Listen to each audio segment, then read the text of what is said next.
Bree here. Hey, I know it's been a while, but I am back. I was going to have my first video back be like an actual video, but then I realized I need to address the elephant in the room after being gone for nearly 2 years.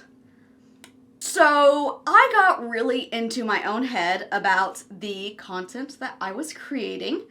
And the way I was presenting myself online. I kept looking at what other people were doing and trying to emulate them. You know all those that girl routines?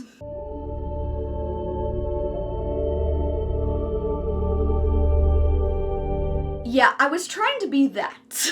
And all the while I was branding myself as being authentic when, that's not me. Not at all. I'm not that girl. I struggle bust my way through life. My sense of humor can be cringe at times, and I don't know what I'm doing most of the time. But I convinced myself that this person was who I wanted to be. And, sorry, I keep looking down because I did write out my notes for what I want to say during this, because otherwise it would be incoherent babbling. And I'm gonna try to stick to that because right now I'm incoherent babbling. I convinced myself that this person was who I wanted to be because it was what I saw in influencer spaces. And so I thought that it was just part of having an online presence. That if I wanted to be a content creator, this was the kind of person I needed to be, the kind of life I needed to live.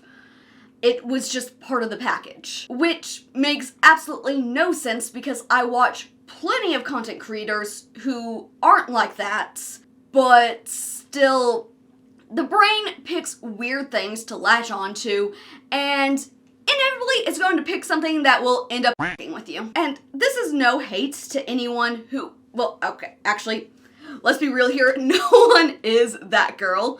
That girl does not exist. But for people who live that kind of life and kind of embody aspects of that girl, no hate, awesome, more power to you. It's not me. Not at all. But I tried to be trendy. I tried to be down to earth and just a little quirky, but not too much, because then people might think I'm weird. It was exhausting. By the way, I am weird. So, if that's a problem, bye. If it's not a problem, please stay. On top of all of that, I'd recently discovered that I was autistic and ADHD and had been masking my entire life. And so I was also going through the process of trying to unmask and undo the damage of just how exhausting it is to spend my whole life masking. And so with all that combined, it's really no surprise that I ended up completely burnt out. But I love making videos. This is something I do want to continue to do just as myself and not that girl. So one thing that I started to do on my channel before I disappeared was a lot of vlogging. And I don't know why I decided to do this. It's just something that fit with the kind of person I was trying to be, but I don't really have the life of a vlogger. This video, okay, I say in my script, this video is the most interesting thing I'm doing today. I did not know I would end up recording this on a day that I'm going to my nephew's birthday party this evening. So that will be the most interesting thing I do today. But that's still not vlogging material. The rest of my days are just like sitting around writing or being on Tumblr. And I'm not saying I won't vlog if I like go to somewhere interesting that I think you might want to see, but I gotta be completely real with you. I hate filming in public. It is anxiety inducing. It is so awkward. I don't know how people do it. I feel like everyone is staring at me and judging me, and I really wish I could get over feeling judged and be okay with it, but I'm not there. More power to the people who can vlog in public and own it.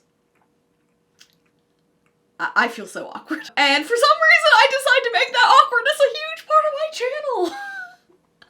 I don't understand my logic with that. And of course the other half is also that I want to live in the moment and be present and not feel like I'm constantly having to put on a performance for the camera, and that's just difficult to do when I'm vlogging. So what kinds of videos will I be making? Well, I'll still be doing life hacks and testing things out because those are really fun to do, but I'll probably do them less frequently because they take longer to do, and at least right now, the easier a video is to record and edit, the more likely it will be that I will get it done and get back into my routine of doing this stuff, because this video was super intimidating to make, even though it's a super simple video, because I was like, once I make it, I'm back, and then like, what if I'm okay to record and edit this week, but I don't have it in me next week, and then I'm letting people down, so I have to make sure I'm really ready to be back. I got really in my own head with it.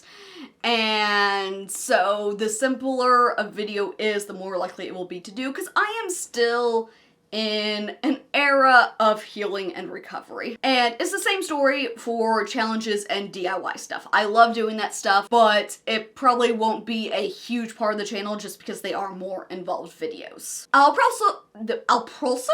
also be adding in some more gaming content and see how that does. Keeping it low key, like crappy mobile games like I've done before, and Sims challenges, because I'll be keeping most of my gaming content on my fandom / gushing about my special interest channel, which is Hyperthusiast. If you didn't know, it's mostly going to be about Five Nights at Freddy's and Hazbin Hotel, if you can't tell from everything going on back here. Let me scoot out of the way. My new backdrop, yay! Showing just how obsessed I am. The biggest chunk will be the kinds of videos that I most enjoy watching right now, which is reading and reacting to Reddit stories. Charlotte Dobre, I'm not sure if you're familiar with her or not, but she is awesome. She is probably the channel that I watch the most right now. And so I'll be doing some stuff similar to her, reacting to Am I the A-hole and that kind of thing. But I'll also...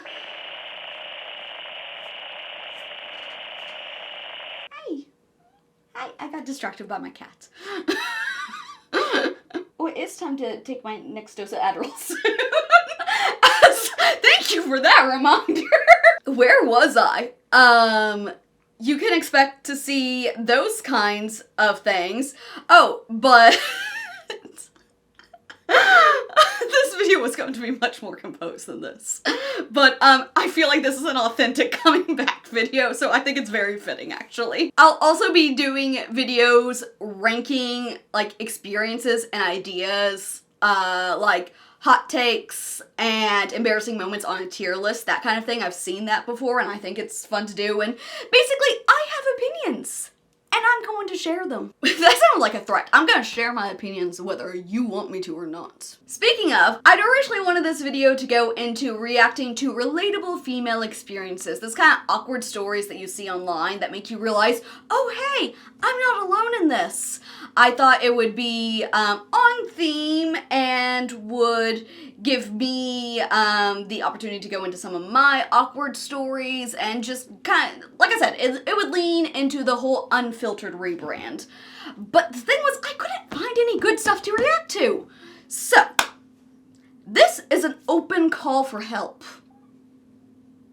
I don't know if you heard, but after I said that, my cat meowed at me. Seth, are you wanting to be let out? I locked him in the room with me, so I'm gonna let him out real fast. I'm back. So send in anything you would like to see me react to inevitablebree@gmail.com. Yes, that is still my email address. It's also still my Instagram handle. I'm keeping it there. It can be embarrassing stories, things you want to send in anonymously just to see if anyone else does or relates to, or it can be like, am I the a-hole posts, or not posts, your own stories. And once I get enough that have a cohesive theme, I'll do a video reacting to them. So I don't know if I've figured out how to balance being an internet personality with being true to me, but I'm going to try my best to no longer filter who I am, which is why I've gone with Bree Unfiltered for the rebrand, as a constant reminder to myself. Before I leave, I do also want to apologize for promising authenticity and then not delivering on it. I really, really thought I was showing the journey to becoming the kind of person I wanted to be, and I didn't realize that I just donned another mask. I look forward to sharing my unfiltered self with you, so be sure to subscribe and turn on notifications so you don't miss out on that. See ya!